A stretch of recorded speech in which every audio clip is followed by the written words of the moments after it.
Nah, ada peluang satu dalam proses pembiayaan. Apa itu? Satu adalah sistem yang menggunakan hukum gadai. Oh. Ini nggak terbaca dari teman-teman semua. Kalau ingin jiwanya sosial, akan lebih bagus itu kerjanya di koperasi. Kenapa? Karena tujuan kita adalah mensejahterakan banyak orang dulu sebelum mensejahterakan diri sendiri. Haji Sudibyo Bincang-Bincang.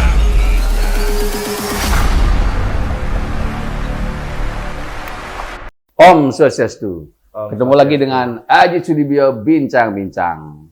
Hari ini Haji berada di tengah-tengahnya Bali mungkin ini. Haji ada di kota Sromotan Kelungkung. Hari ini Haji akan menemui seorang tokoh muda. Beliau aktif di bidang koperasi, banyak prestasi yang bisa diraih, bahkan sampai ke tingkat nasional. Beliau saat ini adalah Ketua Koperasi Nirmala. Beliau adalah Pak Inengah Darmo Abo.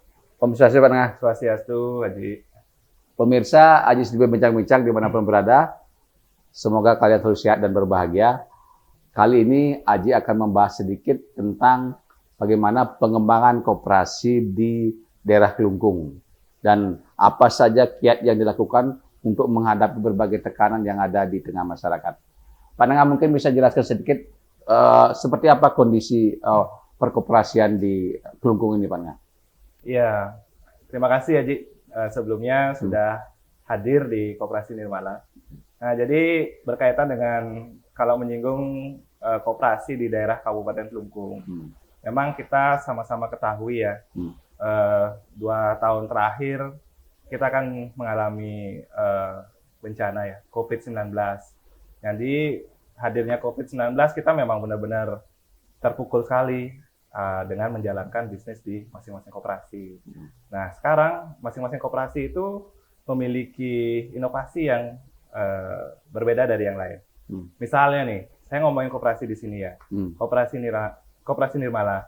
Jadi Koperasi Nirmala itu kan sudah hampir berdiri di angka 12 tahun. 12 tahun. 12 tahun. Nah, jadi selama 10 tahun terakhir, kita hanya bergelut bisnisnya di simpan pinjam. Nah, karena saking asiknya, semakin mudahnya, kan begitu. Jadi kita terus enak sekali melakukan bisnis di unit simpan pinjam. Walaupun izin kita sebenarnya koperasi serba usaha. Nah, ketika pandemi COVID mulai melanda kita, nah kita mulai tergoyah nih di unit simpan pinjam di sini.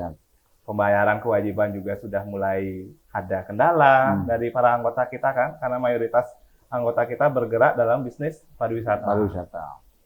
Nah, kemudian pemerintah juga lagi mengeluarkan aturan keterbatasan ruang gerak masyarakat. Nah, di situ para anggota kita mengalami permasalahan. Artinya mereka dalam melakukan pemenuhan kebutuhan pokok juga agak kesulitan. Apalagi waktu itu pasar juga dibatasin jam bukanya. Jam 10 sudah tutup. Setelah itu ada kebutuhan yang lain yang harus mereka anggota penuhi kan. Nah, di situ kita mulai kaji nih permasalahan. Karena setiap masalah pasti ada peluang yang kita akan dapatkan. Nah, di situ kita meramu sebuah bisnis baru. Nah, jadi pada tahun 2019 kita meluncing bisnis baru kita yang namanya Nirmala Hadir. Oh, Nirmala Hadir. Nah, apa yang Nirmala Hadir ini? Ya, boleh yang ceritakan ya dari awalnya ya. Nah, jadi melihat permasalahan tersebut kan, yang pertama anggota kita kesulitan dalam memenuhi kebutuhan pokoknya. Karena takut keluar waktu itu kan, karena ada virus.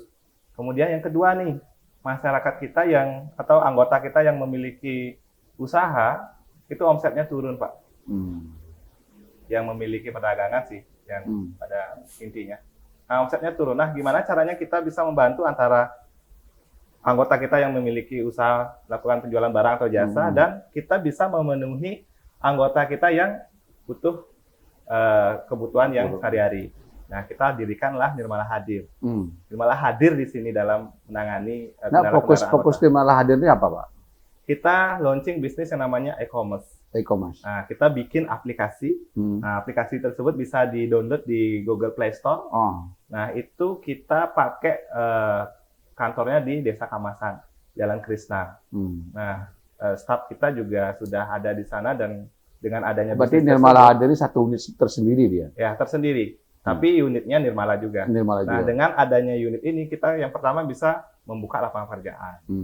Bisa waktu awal itu kita bisa merekrut sebanyak 4 orang. Ya, ini juga ada permasalahan sih kalau dari rekrut karyawan itu karena banyak anggota kita yang sering mengalami dirumahkan nih. Karena pemutusan hubungan kerja karena tempat pariwisatanya udah tutup. Nah, itu kita bisa ajak di situ.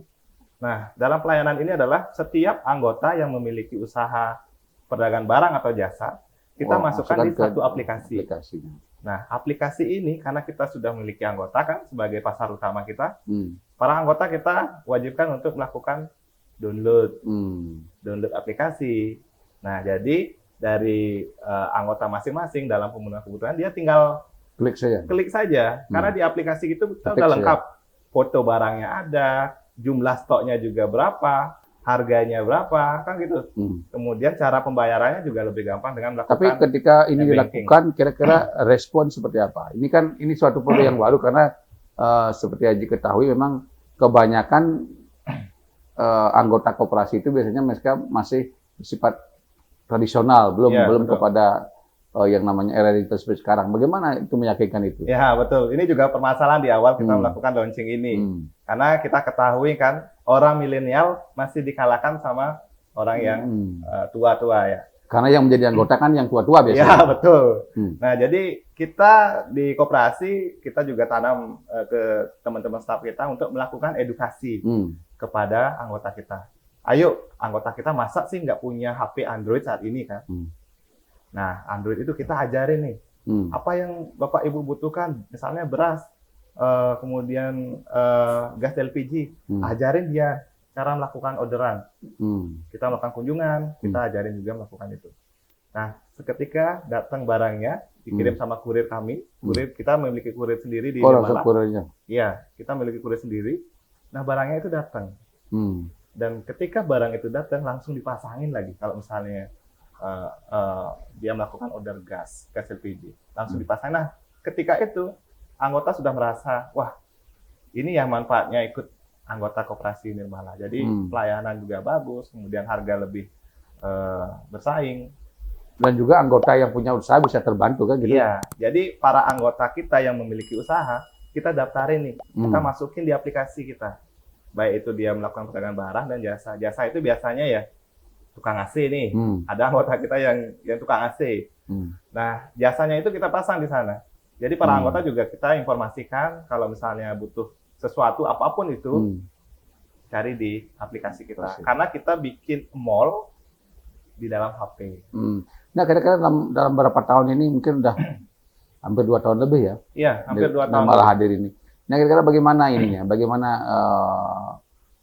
hasilnya seperti apa? Ya, jadi gini ya. Dibilang kalau dari segi hasil kita masih belum maksimal. Karena mungkin belum banyak informasi yang kita sebarluaskan. Mungkin melalui media ini mohon dibantu juga, kita juga ada aplikasi itu yang mungkin masyarakat luas ya pada umumnya bisa mengakses. Kemudian yang kedua, ketika kita melakukan bisnis pelayanan seperti ini, ada juga problemnya. Problemnya apa? Para pedagang nih yang tidak anggota kita. Ya. Nah, mungkin sebelumnya masyarakat di sana belinya kan di warung ini. Nah, ketika masyarakat itu adalah anggota kita, dia langsung melakukan orderan melalui HP-nya sendiri. Ya. Barang langsung didatengin dengan harga murah lagi. Ketika itu mereka protes, Pak, para pedagang. Protesnya kemana? Ke pihak desa. Kenapa ada bisnis semacam ini? Sehingga saya merasa dirugikan. Karena pelanggan saya yang dulu belinya di saya, sekarang nggak beli. Begitu. Karena langsung udah aplikasi itu ya? Ya, melalui aplikasi. Kemudian pihak desa sudah bisa langsung menjawab. Karena apa? Karena ketika kita melakukan mau mendirikan bisnis itu di Desa Kamasan, kita sudah sosialisasi di awal bahwa kita ada keberpihakan kepada masyarakat langsung di desa. Artinya semua pedagang yang ada sebenarnya bisa aja bergabung aja gitu. Bisa. Dalam Nirmala Hadir ini. Betul. Jadi Nah, cuma kan tidak dibatasi anggota saja. Betul. Nah, jadi mereka datang ke kita karena udah seperti itu. Kita tanya permasalahannya ada di mana, kan begitu. Karena yang pertama mungkin dari segi harga. Misalnya nih, satu produk saja ya, gas LPG 3 kg. Warung yang bukan rekanan kita, bukan mitra kita, masih menjual yang ke 18 sampai 20 ribu. Sedangkan di aplikasi yang kita jual adalah di angka 16.500. Oh, lumayan itu jadinya. Marginnya kan sangat tinggi nih. Sangat tinggi. Selisihnya kan, kalau misalnya harga kami dengan harga teman-teman warung di lapangan. Nah, satu, saya dapat pemasarannya dari segi harga. Kenapa kita ajak dialog? Kenapa ibu bisa menjual lebih tinggi dari lebih kami? mahal. Yang jelas ibunya bilang saya dapat suplai barang juga lebih tinggi dari mungkin yang didapatkan dari kami. Lalu bagaimana solusinya? Nah, solusi yang kita bikin adalah ada lagi beberapa bulan ke depan kita memiliki bisnis yang namanya unit canvasser. Nah, karena kita kan udah langsung kerjasama dengan agen nih, misalnya untuk produk satu gas LPG ini. Itu HPP-nya berapa? Itu di angka 13.650. 13.000. HPP untuk gas LPG 3 kg. Nah, kita sebenarnya sudah mencari margin cukup besar dengan menjual di angka 16.500. Berarti sekitar 2,5-an lebih ya? Iya, itu kan masuk besar lah. Ya, besar. Karena jumlah HPP-nya kan kecil. Nah, jadi kita pastikan kita juga akan membantu para warung. Walaupun warung itu tidak mendapatkan artinya tidak mematikan mereka gitu tujuannya kan. Saya berharap, saya kan membuat bisnis unit canvasser. Jadi, mobil-mobil kami melakukan pengiriman gas LPG misalnya itu ke warung-warung juga. Nah, saya harapkan kami bisa memberikan harga rendah dari mungkin yang lain yang dulunya mensuplai mereka. Saya berharap harga gas yang dijual sama warung tersebut juga akan diturunkan. Oh, artinya setelah itu terjadi dibuatlah ini Nirmala Kampas itu. Ya. Nah, artinya ketika Nirmala hadir ini dan dikembangkan lagi dengan Nirmala Kampas, kira-kira seperti apa perkembangan koperasi Nirmala ini dari sisi aset, mungkin dari sisi perkembangan bisnis seperti apa? Ya, jadi karena anggota sudah masyarakat sudah mengetahui manfaatnya seperti apa, jadi tumbuhnya jumlah anggota kita juga semakin signifikan. Dari yang sebelumnya mungkin agak susah mencari anggota, sekarang udah gampang sekali. Bahkan anggota yang langsung datang ke kantor mendaftarkan dirinya untuk menjadi anggota. Sekarang jumlah anggota Pak berapa? Sekarang di angka 526. 526. Ya, itu 526. dari itu anggota inti. Anggota inti. Anggota inti. Karena masih ada juga calon anggota. Karena gimana ya? Karena kalau di kami memang benar-benar ingin mencari anggota yang serius untuk menjadi anggota. Nah, kalau sejatinya kan koperasi itu anggota. Ya, karena betul. dari anggota kan gitu. Iya. Untuk anggota kan gitu. Betul. Dan kalau anggota ini terus bertambah kan otomatis itu bisa tercapai kan tujuan itu. Betul. Nah, makanya setiap tahun berapa persen Pak menargetkan kenaikan anggota? Kalau kami sebenarnya kan kalau dari pengurus hanya menargetkan di angka 15%. 15% setiap. Ya, pertumbuhan dari tahun sebelumnya. Tapi yang kita dapat, nah itu lebih tinggi dari target yang kita bikin. Itu artinya kan koperasi Pak menarik, koperasi Pak menguntungkan lah kira-kira. Betul. Karena kita gini ya, karena kita selalu membuat inovasi. Inovasi-inovasi kita yang kita lakukan adalah sebisa mungkin kita tidak bermain di lumpur yang sama.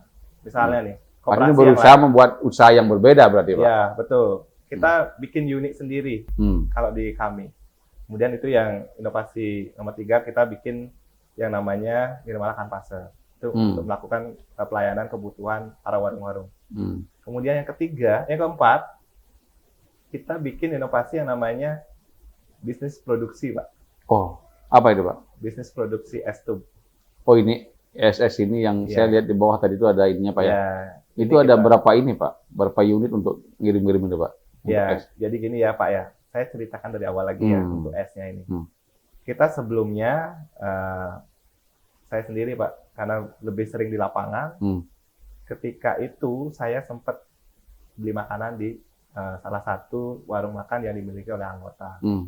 Di saat itu, saya pas makan, ada mobil 2 Pak datang, besar-besar mobil box, mobil es kristal. Ini punya PT yang berdiri di Mengui Badung. Kemudian yang ini dari PT yang berdiri di Gianyar. Yang sama-sama luar daerah memiliki produk es. Kan begitu. Nah, dia datang nih. Kebetulan supirnya orang Bima, Pak. Lebih keras kan. Dia datang cuman bawa es satu kantong nih. Ini satu kantong, ini satu kantong. Ini datang duluan, dia masukin duluan. Yang ini marah, Pak. Tuh kadang nggak dapat. Karena nggak dibeli esnya kan. Dia marah kepada kompetitor yang bawa es ini. Pak, ini kan pelanggan saya nih. Kenapa dibawain es kan gitu? Ya orang ibunya perlu es sekarang, ya saya kasih sekarang kan, walaupun ini bukan pelanggan. Yang penting ibunya mau beli di saya kan. Nah dari sana kita berpikir nih, masa sih harga es 7.000 diributkan sampai segitunya? Kemudian yang kedua, mereka bawa mobil besar-besar, apakah nggak cost di biaya? Saya sampai kantor, Pak. Saya googling nih, bisnis es kristal kan begitu. Ternyata kita pelajari, ternyata keuntungannya sangat tinggi. Kita susun proposal, kemudian sampai saya harus belajar ke Malang, 3 hari belajar di situ untuk mengetahui seluk-beluk mesinnya kan gitu. Sudah matang, gimana peluangnya, kemudian gimana resikonya. Nah dari resiko itu kita juga pelajari mitigasi resiko. Kita ajukan, ternyata kita disetujui di Koperasi Nirmala dan kita jalankan. Melihat peluang itu, saya rasa sangat tinggi sekali. Kenapa? Kebutuhan es setiap hari ada. Kemudian jumlah pelaku bisnis yang bergerak di bisnis kuliner itu di Kelungkung sangat banyak sekali, Pak. Artinya itu menjadi pasar utama nanti. Pasar utama. Kemudian kenapa? Ada penambahan pasar lagi. Karena ketika pandemi. Nah ini kan menjadi persoalan ketika misalnya dulu mereka punya pemasok dari luar. Misalnya. Sekarang kan mungkin Nirmala ini baru hadir untuk itu. Nah kira-kira bagaimana strategi pemasaran Nirmala sehingga bisa masuk ini yang mereka sudah punya mungkin langganan gitu. Dari awal memang ini juga menjadi permasalahan karena masing-masing pelaku bisnis di Kelungkung itu kan sudah memiliki pelanggan yang tetap untuk esnya. Untuk ngomongin masalah es nih. Gimana strategi yang kita lakukan di awal, Pak? Ya. Di awal kita waktu memproduksi kita kasih es kepada pelaku bisnis kuliner di Kelungkung itu secara gratis, Pak. Awalnya sampai 2 box ini kita kasih gratis nih ke semua. Supaya apa? Supaya nanti teman-teman saya sebagai marketing di bawah lebih bisa mudah masuknya nanti kan. Kita produksi 1 truk kita kirim gratis. Pas 17 Agustus kita kasih gratis ya. Supaya apa? Dia mengenal dulu ada es Nirmala. Ya, yang pada intinya pokoknya di kepala dia tahu dulu nama Nirmala jual es juga gitu kan. Nanti ketika ada kebutuhan bisa langsung dihubungin atau langsung ingat begitulah. Karena kita juga kalau sekarang berapa produksi per hari, Pak? Kalau mesin yang kita miliki itu kapasitasnya baru di angka 2.000 kilo per hari. 2.000 kilo. Artinya itu baru bisa memproduksi 2 ton 2 ton per hari dengan ukuran di angka 5 kilo. Itu dengan jumlah 400 packs per hari. Gitu. Jadi sebulan ini omsetnya sampai berapa? Nah, kalau omset itu kalau bisa dirata-ratakan di angka 60 sampai 70 juta. Luar biasa juga, Pak. Nah, kira-kira Pak Darmo, ini kan saya lihat Pak banyak sekali inovasi, banyak sekali terobosan-terobosan yang Pak lakukan, bahkan hadir pada saat COVID kan gitu. Nah, kira-kira nanti ke depan Koperasi Nirmala ini mau dibawa kemana, Pak?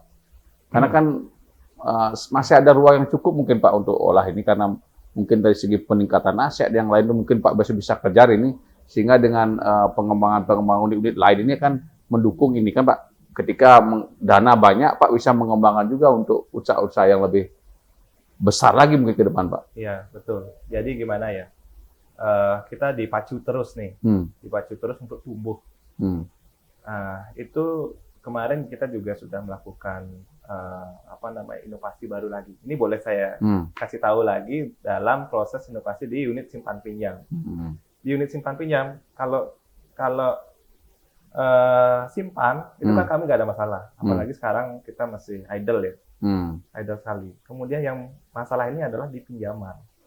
Nah, kenapa kita jangan bermain di lumpur yang sama? Nah, ini yang kita mau garap. Main di lumpur sama itu saya artikan sebagai misalnya nih bank mengeluarkan kredit secara konvensional ya menggunakan BPKB kemudian sertifikat kan gitu. LPD juga sama seperti itu saya rasa. Koperasi lain juga sama kan gitu. Nah ada peluang satu dalam proses pembiayaan Apa itu? Satu adalah sistem yang menggunakan hukum gadai. Oh. Ini nggak terbaca dari teman-teman semua. Kenapa? Saya kalau ngomongin di Kabupaten Kelungkung, karena ruang lingkup izin kita di Kabupaten, di Kelungkung hanya ada 2 perusahaan yang menjalankan bisnis gadai. Pegadaian? Ya, itu salah satunya sama Gadai Emas ya. Oh, Gadai Emas. Nah, kenapa mereka bisa menjual bunga yang cukup tinggi? Saya rasa cukup tinggi masih. Ya. Karena apa? Karena mereka nggak memiliki kompetitor. Karena dia menjalankan bisnisnya itu sendiri. Sedangkan kebutuhan untuk pembiayaan dengan gadai yang menggunakan emas ya, itu kalau dibawa ke bank umum nggak bisa, dibawa ke LPD nggak bisa, BPR nggak bisa. Hanya satu-satunya ya bawa ke pegadaian. Itulah yang Pak ambil, peluang itu yang Pak ambil. Peluang itu saya ambil dan saya sudah menjalankan di bulan Februari ini. Februari tahun ini. Ya, kenapa saya bisa menjalankan itu? Karena ide saya untuk menjalankan bisnis hukum gadai ini sudah dari lama sebenarnya. Tapi karena kita memiliki kendala yang tidak memiliki sumber daya manusia yang bersertifikasi untuk menjalankan bisnis gadai, jadinya kami belum bisa. Jadi barang yang dijaminkan itu hanya berupa emas saja, Pak? Bisa semuanya, bisa tanah, bisa motor, itu seperti apa, Pak? Nah, untuk itu kita baru menerima dengan bentuk jaminan emas. Emas saja? Emas saja. Karena kita sudah memiliki yang namanya SDM yang bersertifikasi dalam proses penaksiran. Karena itu yang penting ya. Yang penting ya, di emas. Ya, karena itu yang nah kan kalau kita bicara masalah bisnis gadai kan, kalau di desa-desa kan orang kalau punya sawah digadai juga, Pak. Kan hasilnya dibagi ke mereka. Ya, gitu. Betul. Sistem itu artinya kan mungkin peluang ke depan bisa seperti itu, Ya, Pak. iya betul. Seperti Pak Aji bilang, peluang itu sangat banyak sekali yang kita akan garap ke depan. Cuma saat ini kita garap yang seadanya dulu. Tapi kalau gadai ini bagaimana responnya, Pak? Gadai ini ya, kalau ini bisa saya omongkan, ini bisnis yang sangat luar biasa. Yang pertama, ini kompetitornya sedikit. Kita lawan yang besar, tersebut walaupun dia besar, tapi tabungannya juga besar dia keluarkan. Nah, sekarang kalau di Gadai Nirmala yang kita keluarkan di sini adalah bunganya 1,7, Pak. Menetap 1 bulan. Itu kalau diperbandingkan dengan kredit-kredit yang kita keluarkan selama ini, itu adalah salah satu kredit yang paling besar, Pak. Bunganya. Paling mahal ya? Paling mahal bunganya.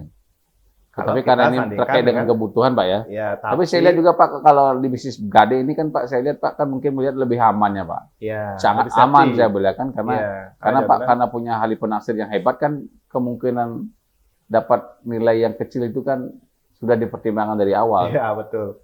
Karena apa ya? SDM yang kita dapat sebenarnya juga SDM dari Pegadaian.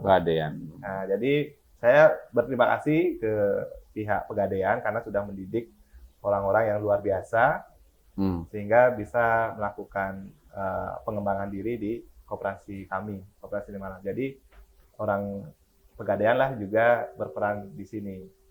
Begitu. Nah, kemudian apa dampaknya? Kita bisa memberikan bunga lebih murah dari Pegadaian untuk masyarakat Kabupaten Kelungkung. Nah, Pak, mungkin kan kalau tadi Pak kan bilang banyak sekali inovasi-inovasi yang dilakukan oleh Nirmala sendiri, Pak. Iya. Nah, yang mungkin perlu Pak kita share kepada pemirsa, kira-kira dalam rangka kerjasama misalnya antar koperasi ini atau mungkin kayak bagaimana koperasi ini berjalan bersama-sama. Nah, kira-kira apa yang telah dilakukan oleh mungkin koperasi Nirmala atau mungkin Pak sebagai gerakan koperasi di Kelungkung, Pak? Ya, kalau ngomongin masalah gerakan koperasi, jadi saya juga kebetulan saat ini selaku direktur juga di PT Mitra Gemasanti. Nah, jadi apa itu PT Mitra Gemasanti? Yaitu kumpulan dari para koperasi. Nah, jadi yang tergabung dalam PT Mitra Gemasanti ini ada 59 koperasi yang ada di Kabupaten Kelungkung. Nah, kemudian ini kita bersatu dengan dibantu oleh pihak pusat juga. Dari pihak pusat itu apa? Dari PT Mitra BUMDes Nusantara. Nah, dari PT Mitra BUMDes Nusantara ini juga ada tergabung 7 BUMN di sana. Nah, jadi kita mendirikan waktu itu pada akhir tahun 2019.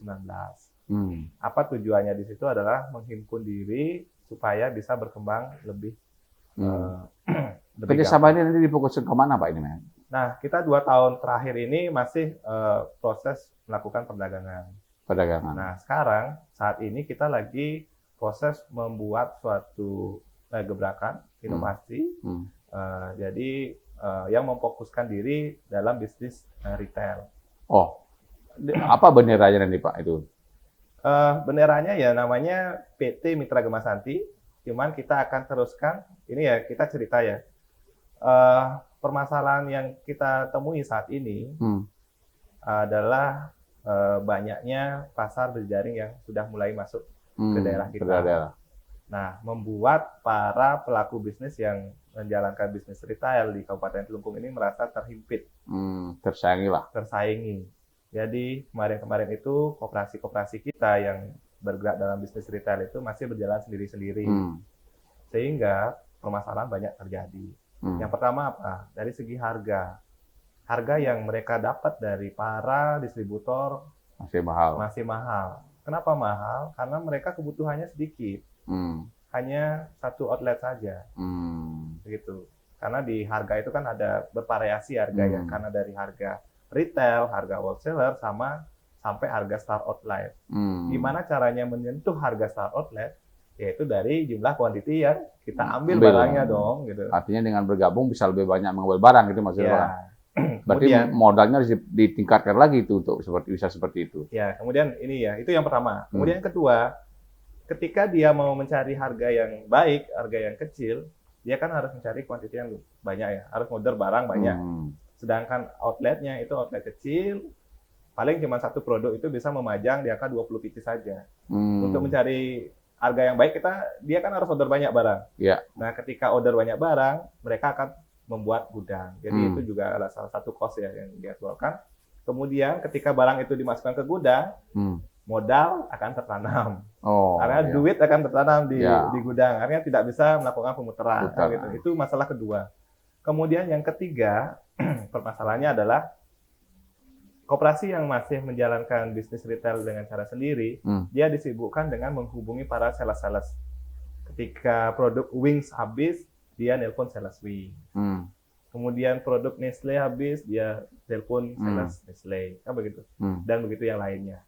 Nah, ini permasalahan-permasalahan yang dihadapi sama teman-teman kita yang bergerak bisnis retail di Kelungkung. Baik itu koperasi, BUMDes, dan para pelaku yang perseorangan. Nah, ini rencananya kita akan himpun semuanya dengan menggunakan sistem terintegrasi. Jadi kita sudah buat aplikasinya. Aplikasi ini kita akan tanam di masing-masing outlet kita yang kita ajak bermitra. Nah, dari aplikasi tersebut, apapun transaksi yang dia lakukan, penjualannya itu akan terbaca di kalau biasanya kan gini Pak, kalau orang misalnya punya produk retail itu kan biasanya kayak yang dimiliki oleh salah satu PT itu misalnya disebut Tenten gitu ya, misalnya disebut penggak. Kalau pihak GTS ini apa Pak? Ya, nah yang lain mungkin itu kalau di kami namanya Gemasanti Mart. Oh GTS. Ya, sama seperti nama perusahaan kita. Ya, kita fokuskan dulu di Kabupaten Kelungkung. Mudah-mudahan ini masih proses. Sekarang udah ada berapa outlet Pak? Ini baru awal bulan depan kita akan trial 1 outlet. Ini baru kita. Tapi mungkin namanya emang udah fix GTS itu Gemasanti. Berarti G apa ya? GSM ya. GSM itu nanti akan nama berupa itu apa langsung nanti Gita Santimart itu apa gimana Pak? Ya, jadi Gemasanti Mart nanti di belakangnya itu adalah outletnya, mungkin koperasi A, koperasi B, begitu. Karena kan ini Pak, kenapa syaratnya itu karena penting bagi masyarakat misalnya. Karena kalau kita nengok ke kanan ada salah satu misalnya Indomaret, kita itu Indomaret gitu kan gitu. Kalau kita melihat Alfamart, itu Alfamart gitu. Tapi yang mencirikan ini apa gitu misalnya. Jadi orang masyarakat cepat ininya pahamnya Pak. Ya, jadi ya kita akan melakukan standarisasi. Standarisasi layout dari masing-masing outlet yang kita ajak bermitra. Kita akan permak depannya.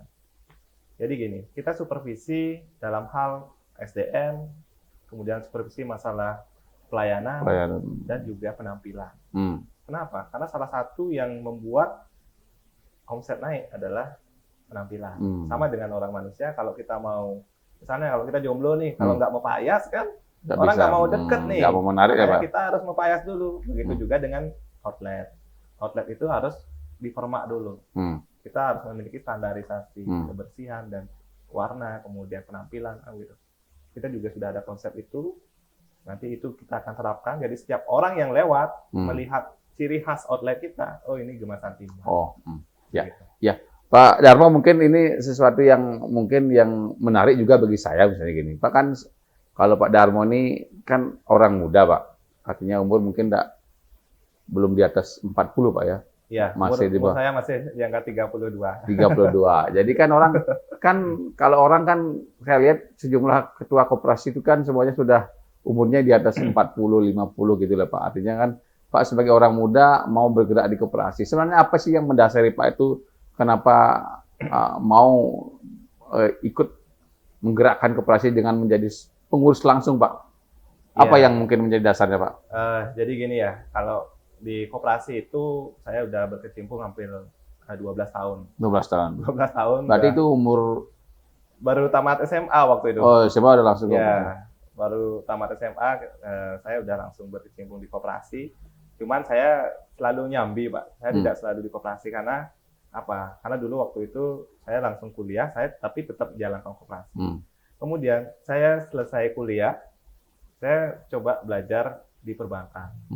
Waktu itu saya belajar di salah satu bank umum, namanya Bank Pundi dulu ya, punyanya Pak Sandiaga Uno waktu itu. Kita belajar 5 tahun di sana, tapi koperasinya tetap jalan. Koperasinya tetap jalan, yang dijalankan oleh staf-staf. Karena pengurus, selaku pengurus kan nggak mesti terus hadir di situ gitu. Nah, jadi ilmu secara otodidak kita dapat juga, itu kita terapkan di koperasi. Ternyata seperti apa ya? Ketika berkecimpung di dunia perbankan, dengan berkecimpung di dunia koperasi yang menjalankan bisnis yang sama ya, simpan pinjam seperti itu, saya rasa nggak ada bedanya. Saya rasa melihat peluang dan menjalankan ide-ide yang kita miliki lebih gampang di koperasi malah. Begitu. Kalau di perbankan. Berarti Pak seperti apa misi Pak di koperasi ini, Pak? Kalau misi koperasi ya membuat karena kalau kita sudah berkecimpung di dunia koperasi, kita jiwanya harus sosial. Nggak mungkin orang kaya itu kerjanya di koperasi. Nggak mungkin. Kalau teman-teman juga kita kasih tahu seperti itu. Kalau mau kaya, ya udah bisnis usaha sendiri. Kalau koperasi nggak mungkin kayaknya membuat kalian kaya. Tapi kalau ingin jiwanya sosial, silakan lebih bagus itu kerjanya di koperasi. Karena apa? Karena tujuan kita adalah mensejahterakan banyak orang dulu sebelum mensejahterakan diri sendiri. Karena memang mensejahterakan anggota dulu, Pak ya. Betul, iya. Nah mungkin Pak yang terakhir kan sekarang kan banyak milenial mungkin yang masih alergi masuk ke koperasi, Pak.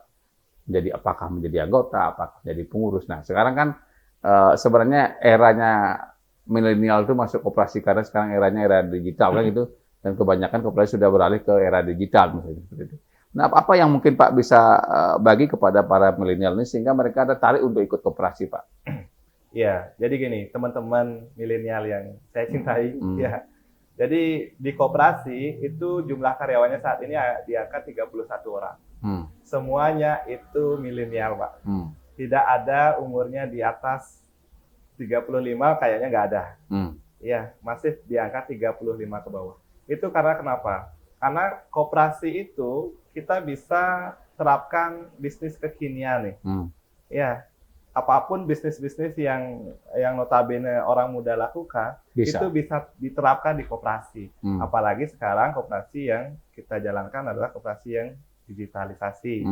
Baik dari segi proses transaksi, proses melakukan proses input laporan, dan banyak proses-proses yang lainnya. Itu memang anak-anak muda sekali. Karena kenapa? Ketika kita juga bekerja dengan orang milenial, itu kerjanya sangat gampang, Pak. Jadi apapun isu yang ada di masyarakat, itu bisa cepat tanggap di kita, dan cepat bisa mengambil peluang-peluang yang ada. Begitu. Jadi teman-teman milenial jangan malu lagi kerja di koperasi, ya. Bahkan mungkin menjadi anggota, Pak ya? Ya, Bahkan ya sama, kalau ikut anggota juga sekarang para milenial juga semakin banyak yang ikut. Karena apa? Karena pelayanan, kemudian servis, dan fasilitas yang didapat di koperasi itu bisa lebih dari tempat lembaga keuangan yang lain. Ya. Begitu. Terima kasih Pak Darmo. Terima kasih, Haji. Pemirsa Aji Sudibyo Bincang-Bincang dimanapun berada, tadi sudah kita dengar dengan jelas bagaimana Pak Darmo Abo ini menjelaskan bagaimana koperasi itu berproses. Artinya memang banyak tantangan yang ada di sana, tetapi dengan berbagai inovasi yang dilakukan oleh Pak Darmo Abo dan timnya, sehingga koperasi Nirmala ini bisa berprestasi sampai ke tingkat nasional. Jadi, Aji ingatkan kepada para milenial, jangan pernah malu untuk menjadi anggota koperasi dan mungkin bisa langsung menjadi pengurus koperasi karena sekarang zamannya milenial. Semoga perbincangan hari ini bermanfaat. Aji Sindamarto Pramasanti. Om Santi Santi Santi Om. Haji Sudibyo.